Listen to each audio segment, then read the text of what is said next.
사랑하는 성도 여러분, 오늘부터 우리는 건강한 교회의 교인 10가지 특징이라는 주제로 수요 말씀을 함께 나눕니다. 오늘은 첫 번째 시간, 강해식으로 듣는 자입니다. 오늘날 이 교회의 성장, 교회가 어떻게 하면 건강하게 성장할 수 있을지에 대한 책이나 그런 세미나는 참 많이 있습니다. 그런 내용들 중에는 화려한 조명이나 또 뛰어난 찬양팀, 또 교회의 어떠한 공간적인 것들, 또 성도의 마음을 콕 집어내는 그런 위안들을 이야기하곤 합니다. 그런데 이 건강한 교회 교인의 10가지 특징이라는 책을 쓴 타비티 아나벨리 목사님은 그의 저서에서 우리에게 되게 불편하면서도 본질적인 질문 하나를 던집니다. 그렇게 건강한 교회를 원하는 성도 여러분은 하나님의 말씀을 어떻게 듣고 있습니까? 라고 말입니다. 이 아냐벨리 목사님은 건강한 교회의 교인 첫 번째 특징으로 성도가 어떻게 말씀을 듣고 있는지, 곧 강해식으로 들어야 한다라는 것을 우리 가운데 가르쳐 줍니다.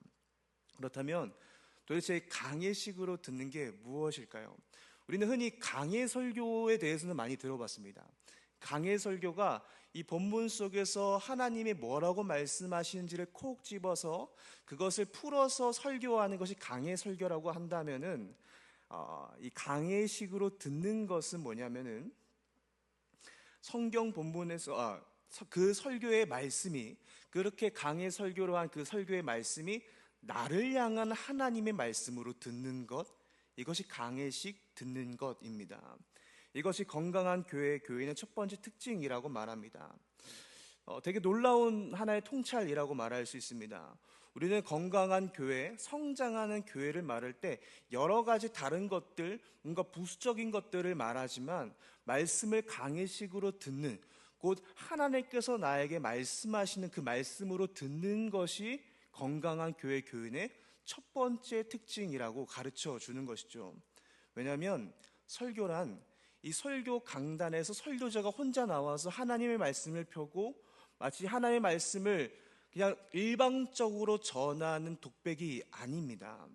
설교는 선포되는 그 하나님의 말씀과 동시에 그 말씀을 살아있는 하나님의 말씀으로 받아들이는 청중, 그 경청이 만날 때 비로소 완성되는 것이 설교입니다.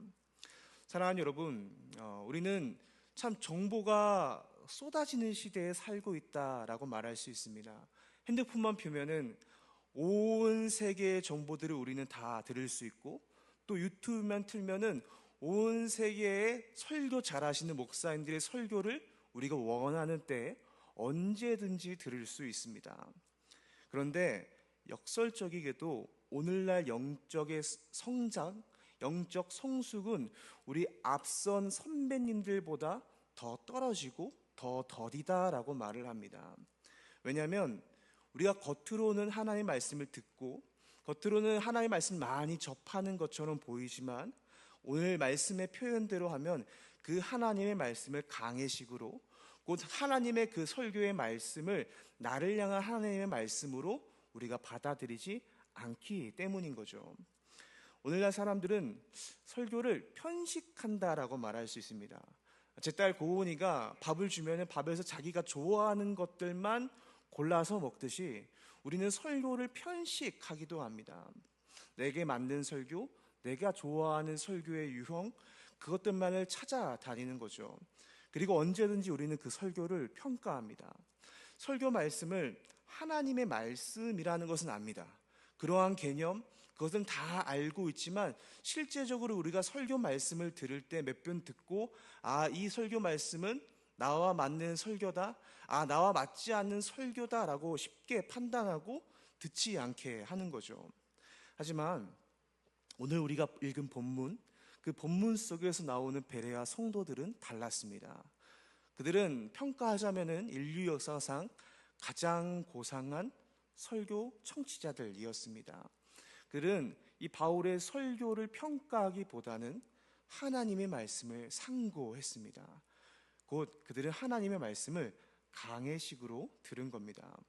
오늘 이 시간에 우리가 그 베레아 사람들을 만난 바울의 이야기를 통해서 강해식으로 듣는 것이 무엇인지, 그리고 어떻게 해야 우리가 하나님 말씀을 강해식으로 들을 수 있는지, 그리고 그렇게 우리가 강해식으로 들었을 때 유익이 무엇인지에 대해서 알아보겠습니다. 오늘 본문 10절은 아주 긴박하게 시작합니다. 10절에 밤에 형제들이 바울과 실라를 베레아로 보내니, 베레아에 오기 전에 바울의 일행은 이 데살로니가에 있었습니다. 거기서 바울은 엄청난 핍박을 받았습니다. 3년밖에 있지 못했는데 이 데살로니가에 있는 유대인들은 바울을 잡기 위해 온 도시에 소동을 일으킬 정도였습니다. 3주밖에 있지 못하고 성도들은 그 바울의 생명을 살리기 위해, 바울의 안전을 위해 바울을 밤중에 피신을 시킵니다. 지도를 잠깐 보여주시면은, 당시 바울은 이 에그나티아 가도라고 하는 이 대로를 통해서 전도 여행을 하고 있었습니다. 이 로마 제국의 대로로서 이 빌립보, 데살로니가를 이어서 이 아드리아 해를 건너 로마로 이어지는 가장 곱고 가장 빠른 길이 이 에그나티아 가도였습니다. 다음 그림을 한번 보여주시면은 지금도 남아있는 에그나티아 가도의 현장입니다. 이 오늘날에도 우리가 도로를 보면 중앙 분리대가 있잖아요. 저 도로가 얼마나 크고 잘 닦였는지 저 도로에도 몇 2000년 전에 지어졌던 그 로마의 이 에그나티아 가도에도 중앙 분리대가 있을 정도로 크고 잘 만들어진 도로가 바로 이 도로였습니다. 그리고 우리가 로마서를 통해 알듯이 바울은 로마에 가고 싶어 했습니다. 바울은 이 에그나티아 가도를 따라 전도 여행을 하면서 내가 이 가도를 따라서 로마에 가서 복음을 전해야겠다, 로마 교회 성도들을 내가 위로해야겠다, 그들에게 말씀을 전해야겠다라는 생각이 그에게 있었습니다. 하지만 데살로니가에서 심한 핍박은 바울이 로마가 아니라 베레아로 방향을 틀게 만들었습니다. 그림을 하나 보여주시면은, 이게 베레아입니다. 베레아는 산기슭에 있는 도시입니다. 그러니까 바울은 큰 도로를 따라서 큰 도시에 가서 복음을 많은 사람에게 전하고 싶었는데 사람들에게 잡히는 것을 피하고자, 그래서 큰 도로를 피하고 사람 많은 곳을 피해서 오솔길, 작은 길로 들어가 저렇게 외진 베레아로 가게 된 것입니다. 이에 대해서 학자들은 하나님께서 길을 막으셨다라고 평가하기도 합니다. 왜냐하면 당시 로마는 이 글라우디오 황제의 유대인 추방령으로 인해 매우 혼란스러운 상황이었기 때문에 하나님께서 이 에그나티아 가도를 따라 걸어가던 바울을 이탈하게 만드셨다라는 거죠. 2차 전도 여행을 생각하면 바울은 처음에 아시아를 가고 싶었지만 가지 못했고, 지금은 로마를 가고 싶었지만 로마도 가지 못했습니다. 바울은 자신이 가고 싶었던 큰 길을 버리고 작은 길로 돌아가야만 했습니다. 그런데 그곳에 베레가 있었고 그곳에 하나님의 뜻이 있었습니다. 사랑하는 성도 여러분, 우리의 삶과 생각도 이와 같습니다. 우리는 항상 에그나티아 가도를 통해서 큰 대로를 걷기를 소망합니다. 내 삶이 로마, 내가 원하는 곳으로 직행하기를 원하고 내 자녀도 그렇게 탄탄대로이기를 소망합니다. 그러나 때로는 하나님은 예상치 못한 핍박과 환난을 통해 우리의 발걸음을 베레아로, 그런 낯선 곳으로 인도하시기도 합니다. 성읍 외곽에 있는 조용한 도시, 마치 중심지에서 밀려난 것 같고 내 모든 계획들이 다 차질을 빚은 것 같은 그곳입니다. 우리도 그러한 상황에 도달하게 되면 낙담하기도 하죠. 하지만 오늘 성경은 우리 가운데 가르쳐 줍니다. 바울이 그 꺾임을 받아들였을 때, 그리고 그렇게 베레아 회당에 들어갔을 때 그는 자신의 마음을 뜨겁게 하는 강해식 청취자들을 만나게 되었습니다. 사랑하는 여러분, 우린 여기서 강해식으로 듣는 자의 태도의 시작을 알 수 있습니다. 바로 하나님의 그 뜻에 나의 생각과 계획을 내려놓는 겁니다. 내 계획이 아니라 하나님의 음성에 귀를 기울이는 거죠. 마치 하나님, 내 생각과 계획이 꺾인 그곳에서 하나님, 내가 하나님의 말씀을 듣겠습니다. 이제 내가 주님의 음성에 귀를 기울이겠습니다 라고 고백하는 겁니다.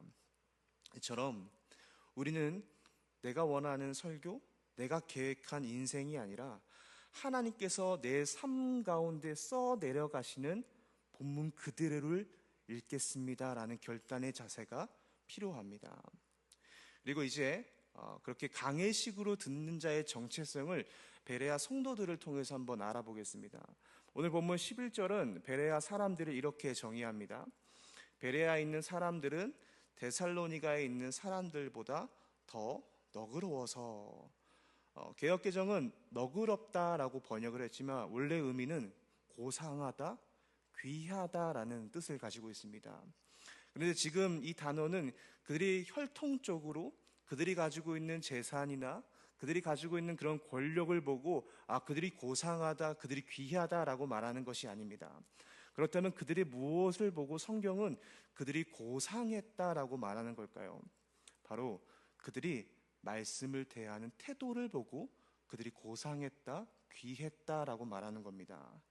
이 데살로니가 유대인들은 자신들이 가지고 있던 그런 전통, 기득권에 사로잡혀서 바울이 전한 그 복음을 완전히 거부하고 바울을 죽이려고 했습니다.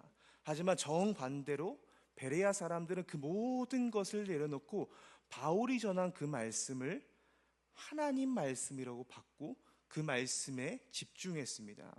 그리고 그것이 성경은 하나님이 보시기에 너무나 고상하고 귀했다라고 평가합니다.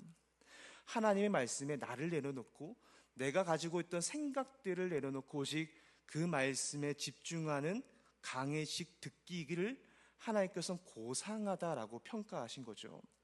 그리고 11절에서는 이 강해식으로 듣는 자의 고상함, 곧 그들이 그러한 정체성을 가지고 있을 때 두 가지의 행동으로 드러나는 것을 가르쳐 줍니다. 첫 번째로 그들은 간절한 마음으로 말씀을 받았습니다. 11절에 베레아에 있는 사람들은 간절한 마음으로 말씀을 받고, 베레아 사람들은 바울이 전한 그 하나님의 말씀을 간절한 마음으로 받아들였습니다.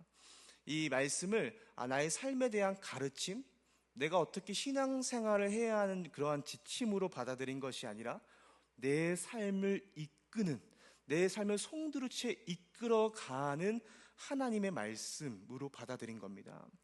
여러분, 이 강해식 듣기라는 이 용어 자체 때문에 오해하는 게 있는데, 강해식 듣기가 뭔가 성경의 그러한 자세한 내용들, 그런 해설의 내용들을 파악하고 공부하는 것이 아닙니다.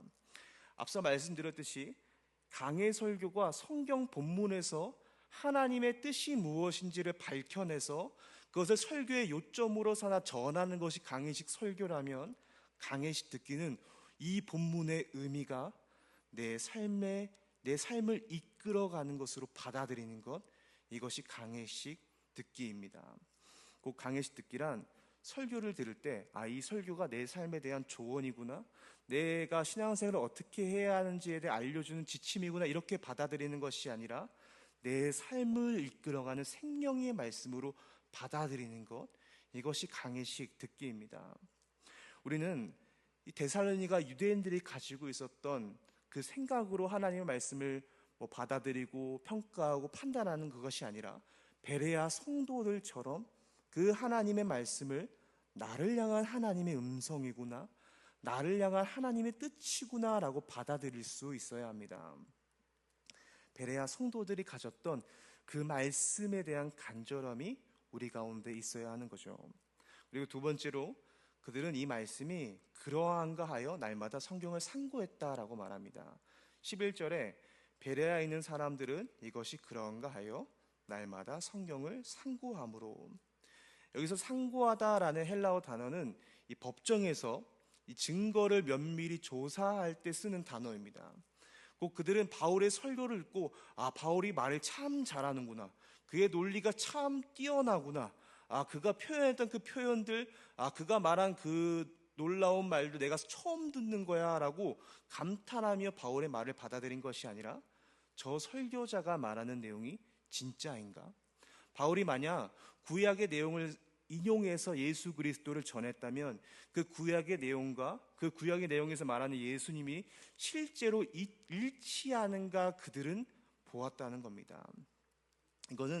이게 설교자를 비판하기 위해서 그가 틀렸구나라는 것을 조사하기 위해서 하는 것이 아니라 오히려 내가 말씀의 확신 위에 서기 위한 거룩한 수고였습니다.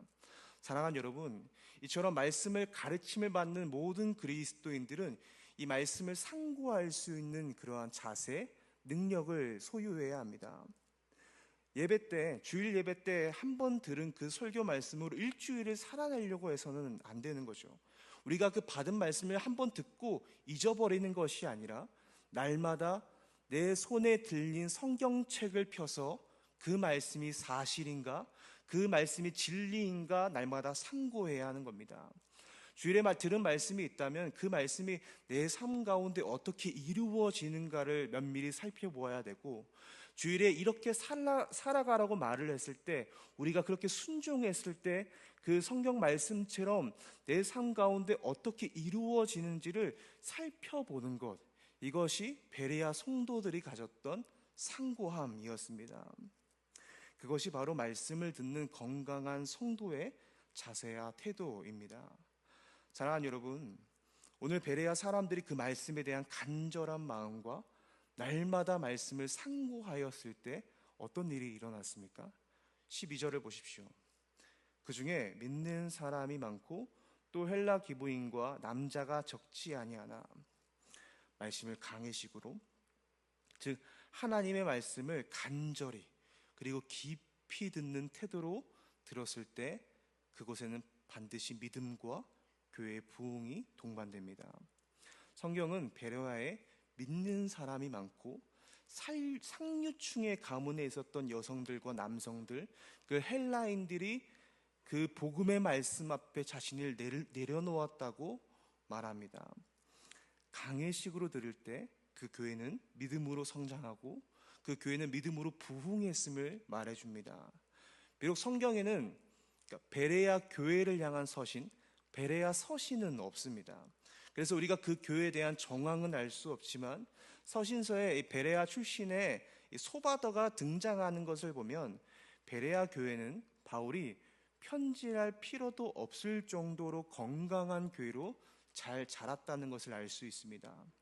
이처럼 강해식으로 들을 때 하나님의 말씀을 내 삶을 이끄는 하나님의 말씀으로 받아들일 때 믿는 자들로 성장하는 교회가 됩니다. 이것뿐만 아니라 우리가 베레아 성도들처럼 강해식으로 들을 때 얻게 되는 5가지의 구체적인 유익이 있습니다. 첫 번째는 우리에게 영적인 갈급함이 더 깊어짐과 동시에 분별력이 생기는 겁니다. 강해식 듣기는 우리 안에 말씀에 대한 갈급함을 불러일으킵니다. 시편 119편 103절에서 104절에 이렇게 말합니다. 주의 말씀의 맛이 내게 어찌 그리 단지요 내 입의 꿀보다 더 다니이다. 주의 법도들로 말미암아 내가 명철하게 되었으므로 모든 거짓 행위를 미워하나이다. 시편 기자가 고백합니다. 주의 말씀이 내게 어찌 그리 단지요 내 입의 꿀보다 더 다니이다. 여러분, 세상에서 들려오는 소리는 어떻게 보면 세상의 소리가 아주 유혹적이고 더 달게 느껴지기도 합니다. 우리를 향해서 더 많은 것을 소유하라고, 더 많은 것을 즐기라고, 이 삶의 주인은 너라고 우리에게 계속해서 속삭입니다. 우리가 하나님의 말씀이 아니라 그 세상의 소리에 노출되었을 때 우리는 영적인 미각을 잃게 됩니다. 곧 하나님의 말씀을 달게 느끼지 못하는 거죠. 하지만 강해식으로 듣기 시작하면 곧 이 말씀이 나를 향한 하나님의 말씀이구나라고 듣기 시작하면 본문 속에서 계시된 하나님의 그 성품과 나를 향한 그 하나님의 장엄한 계획들을 알게 되고, 그것을 통하여 하나님의 말씀은 그 어떤 것보다 달게 되고 자연스레 세상이 유혹하는 소리를 분별할 수 있게 됩니다. 왜냐하면 119편에서 말씀하듯이 하나님의 말씀으로 우리는 명철하게 되기 때문이죠. 하나님의 음성을 더 명확하게 들을 수 있게 됩니다. 이처럼 강해식으로 듣는 자는 하나님의 말씀에 대한 더 갈급함과 동시에 세상의 속삭임을 분별할 수 있는 능력이 생깁니다. 그리고 두 번째로 우리가 하나님의 뜻에 고정된 삶을 살아갈 수 있습니다.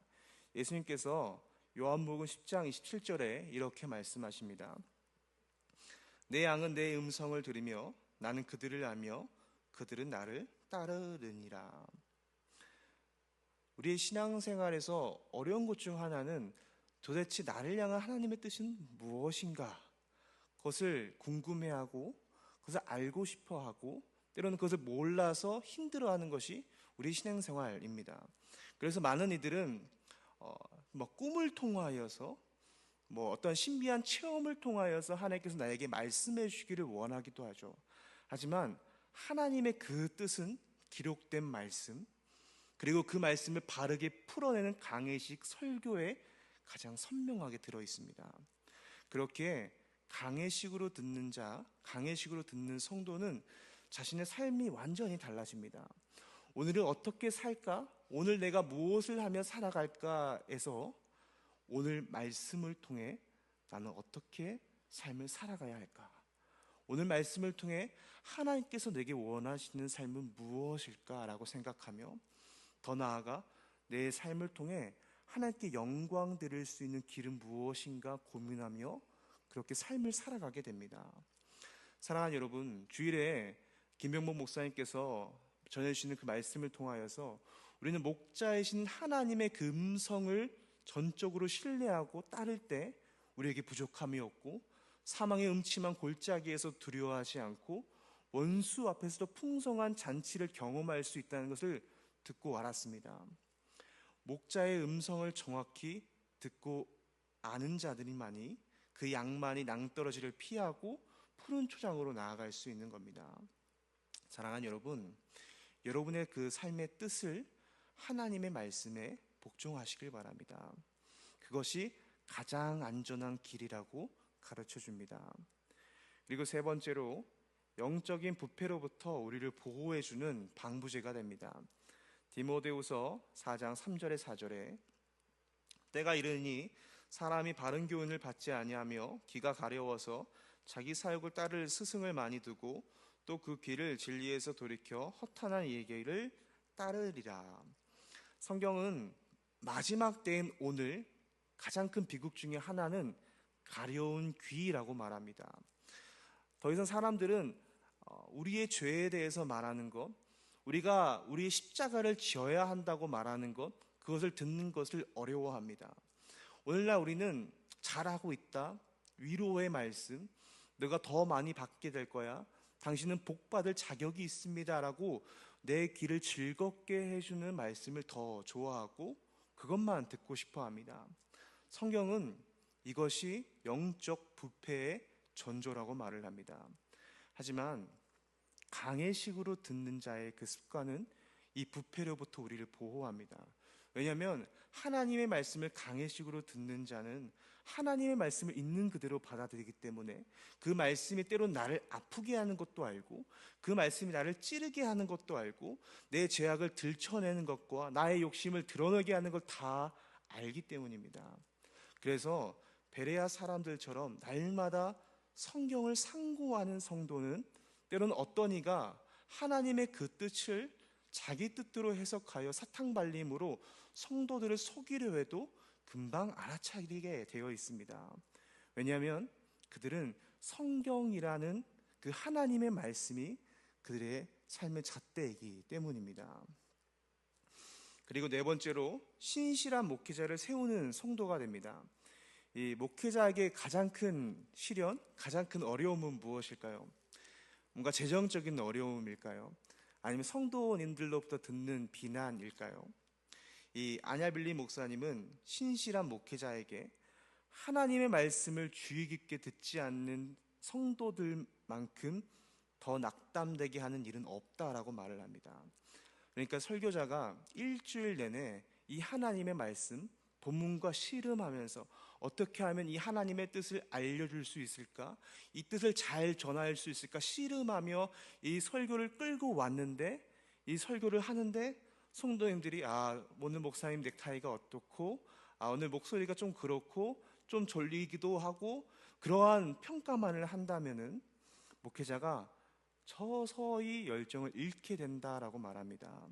반면 성도들이 오늘 베레아 성도님들처럼 말씀을 간절한 마음으로 받고 그 말씀을 날마다 상고하면, 그리고 그 말씀이 내 삶을 바꾸었습니다, 오늘 목사님께서 하신 그 말씀의 몇몇 해설들이 제 마음을 움직였습니다 라고 반응하며 강해식으로 받는다면, 목회자는 오히려 더 두렵고 떨림으로 이 설교 말씀을 준비하기 위해 더 깊은 영적인 세계로 들어갈 것입니다.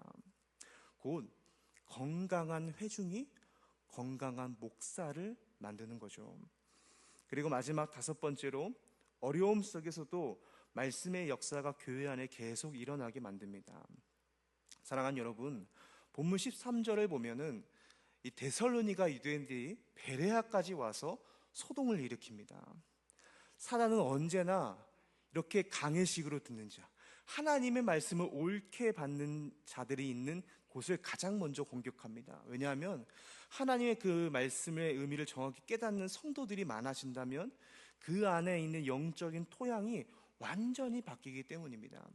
그래서 그렇게 공격을 받은 바울은 급히 도망가야 했습니다. 그런데 14절을 보시면 이렇게 말합니다. 형제들이 곧 바울을 내보내어 바다까지 가게 하되. 여기서 말하는 형제들은 베레아에서 말씀을 강해식으로 들었던 그 베레아 성도들을 가리킵니다. 그들이 바울을 호위해서 바울을 바다까지 인도해 줍니다. 단순히 바울을 배웅하기 위해서 그들이 따라간 것이 아닙니다. 어떤 학자들은 그들이 바울을 보호하기 위해 적들을 따돌리는 전략까지 썼다고 말합니다. 이것이 무엇을 의미합니까? 말씀을 그렇게 제대로 들은 자는 말씀을 수호하는 자가 된다는 겁니다. 그들은 바울이 아덴으로 떠나고 나서도 남아있는 바울과 디모데를 통해서 말씀을 계속해서 배웠습니다. 여러분, 강해식 듣기는 교회가 잠깐 반짝이거나 잠깐 부흥하거나 잠깐 감흥으로 그치게 하는 것이 아니라 어떠한 어려움 속에서도, 어떠한 박해 속에서도 말씀을 붙들고 똘똘 뭉치고 인내하게 만드는 공동체적 힘을 부여합니다. 계속해서 그 안에 하나님의 말씀의 역사가 있게 만드는 거죠. 이제 말씀을 정리하겠습니다. 사랑하는 여러분, 오늘 우리는 이 사도행전 17장 베레아 사람들의 걸 통하여 건강한 교회, 교인의 특징, 강해식으로 듣는 것이 무엇인지에 대해서 알았습니다. 오늘 성경은 우리에게 다시 한번 질문합니다. 여러분은 하나님의 그 말씀, 그 설교의 말씀을 편식하고 있는지, 아니면 그 말씀을 진짜 오늘 나를 향한 하나님의 말씀으로 듣고 있는지 질문하고 있습니다. 우리는 오늘 베레아 사람들처럼 고상하고 간절한 마음으로 날마다 그것이 옳은가 상고하며 듣는 성도의 자리로 돌아가야 합니다. 그 하나님의 말씀을 강해식으로 듣는 자가 되어야 합니다. 강해식으로 듣는 자 계속 말했는데 용어가 좀 어려울 수 있지만 쉽습니다. 딱 3가지만 기억하시면 됩니다. 오늘 말하는 그 본문의 말씀이 내 인생의 본문과 일치하는지, 일치하지 않으면 일치하게 하는 그것이 첫 번째입니다. 곧 오늘 설교자가 펴고 말하고 있는 그 설교의 본문이 나를 향한 하나님의 뜻인 것을 분명하게 기억해야 한다는 거죠. 그리고 2번째로는 성경을 펴서 확인해야 합니다. 여러분, 베레아 성도님들처럼 날마다 하나님의 말씀을 펴서 이 말씀이 나를 향한 하나님의 말씀인가 날마다 살피며 그렇게 확인하는 그런 말씀 읽기의 습관이 있어야 합니다. 그리고 마지막으로 들은 말씀을 내 삶에 적용해야 합니다. 강해식 듣는 것은 그냥 이 자리에서 듣고 끝이 나는 것이 아니라 내 삶 가운데 그 말씀을 적용하며 살아갈 때 완성이 되는 겁니다. 오늘 본문의 말씀이 내 가정, 내 직장, 내 삶 가운데 어떻게 적용할 수 있는지를 알아야 하고 그것을 고민해야 합니다. 사랑하는 여러분, 우리 교회가 그렇게 강해식으로 듣는 자가 넘쳐나기를 소망합니다. 목회자가 그 하나님의 말씀을 전하기 위해 본문과 씨름하며 생명 다해 그 설교의 말씀을 준비하고 성도들은 그 말씀을 하나님의 생명의 말씀으로 받아들이기 위하여 생명을 걸고 경청하는 교회, 그런 교회가 세상을 뒤흔들 건강한 교회가 되는 줄 믿습니다. 바라기는 그렇게 건강한 교회로 성장해가는 우리 한 사람 한 사람, 우리 의중앙교회가 되기를 간절히 소망합니다.